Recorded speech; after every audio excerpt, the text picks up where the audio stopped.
My God. What's up, everybody? It's Will B from the Blacksmith Podcast, back with another part of this Robinhood earnings call, Q2 2025. Now, as you see before you, that is Vlad and Jason.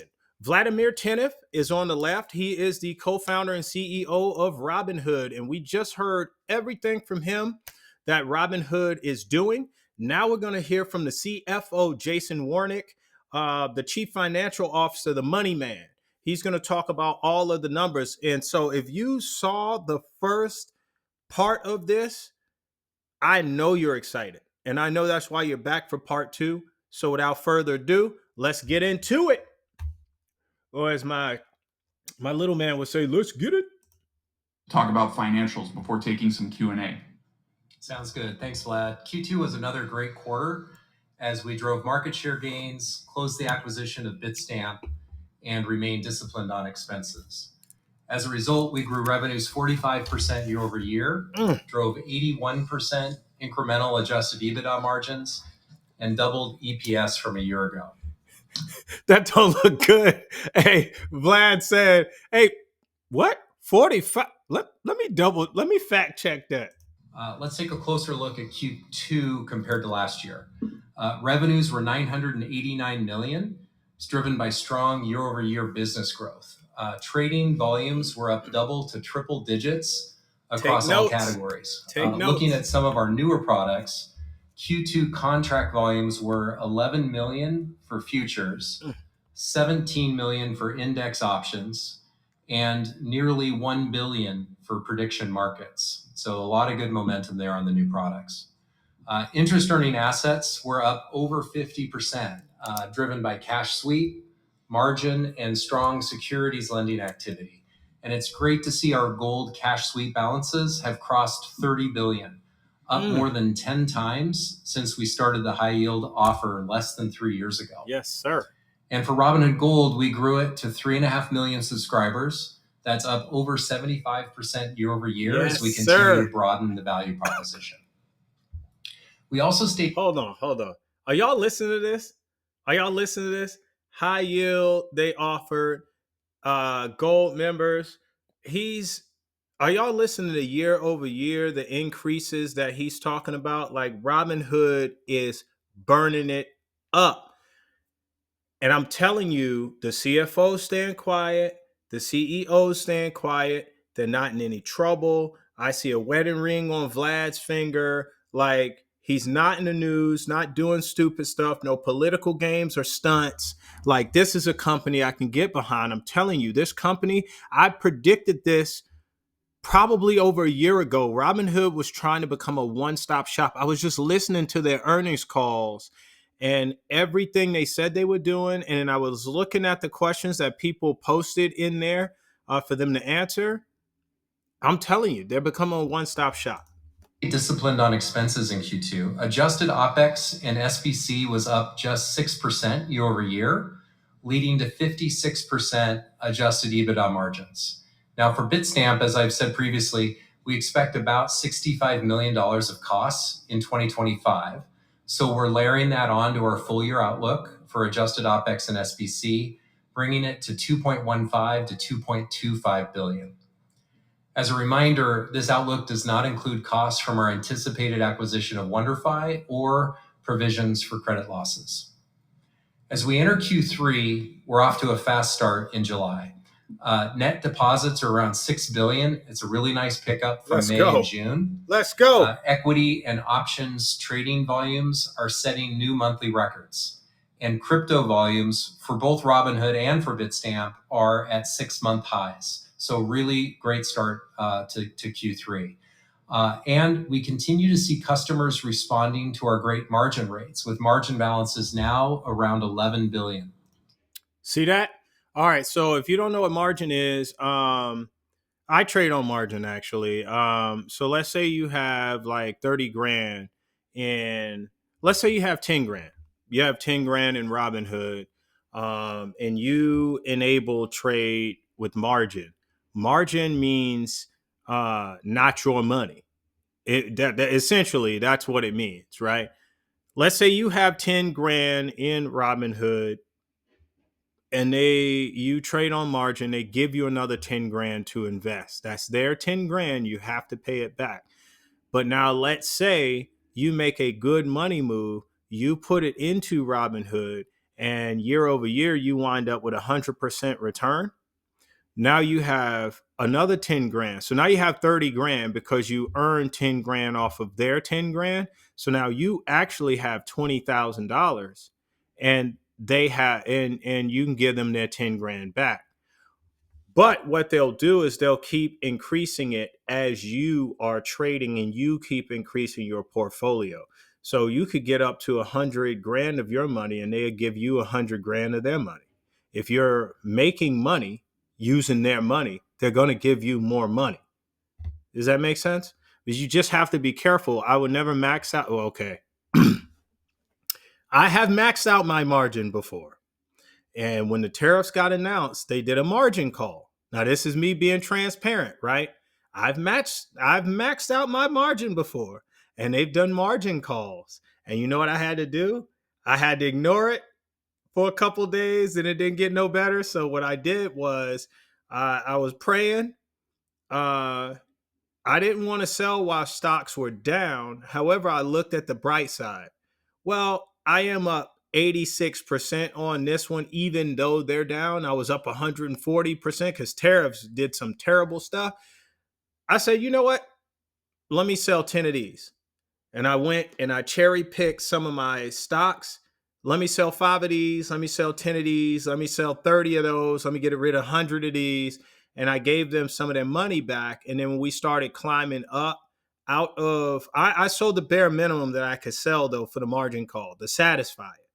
And then when they put those holds on the tariffs, and the market started climbing back up, I waited a little bit and I sold off a couple. I sold off another, I think, 100 Robinhood shares and a Palantir and stuff like that, so I could give them some of their margin back. So just don't do what I did. I'm telling you, I made that mistake, maxing it out. You never know what could happen. It was great because I was running it up. Tariffs hit, I ran it down a little bit, but that's how margin works. And he said 11 billion, I believe, dollars of people trading on margin. So our momentum is strong entering the second half of the year, and we remain focused on driving another year of profitable growth in 2025. With that, Chris, let's turn to Q&A. Let's go. All right, getting into Q&A. These are the most upvoted questions they had in the app. If you were in there, you could see questions that got voted on. So here we go. Start by answering 2 top questions from shareholders on Say Technologies, ranked by number of votes. We passed over questions that we already addressed on this call or in prior quarters and grouped together questions that shared a common theme. All right, guys, before they get to this, I just got to say this little piece, okay? Don't get tired of me pausing the video. We're going to get to it in a second. I got to say this. Make sure you pay attention to this. If you ever get a chance, like if you own Robinhood stock, they're going to let you participate in the questions and stuff like that. If you ever get a chance to ask these guys a question, or guys like this, don't be stupid. Don't be stupid. Pay attention. If they've already addressed the question, that's why the guy that was talking, it was low on my end too. Like you can barely hear him. He just said they passed over questions that had already been addressed in previous quarters. So pay attention or do your research. Don't just come to it brand new. Ooh, let me ask this. Ooh, let me ask that. Maybe do some research on prior calls and see if they answered it already. And then double asking questions. It is one of the most aggravating things. You know what I did? I scrolled through probably the top 30 questions and I upvoted from those. And if they had addressed all the questions I saw already, I didn't ask them again. But I have asked questions, but I try to make sure nobody else asks them. Don't do that. Like these guys' time is precious. It's precious. It's CEO and CFO. Anyway, rant over. After the Say questions, we'll turn to questions from our live audience. All right, so the first question is from Tarun K, who asks, What will Robinhood banking? When will Robinhood banking be broadly available to customers?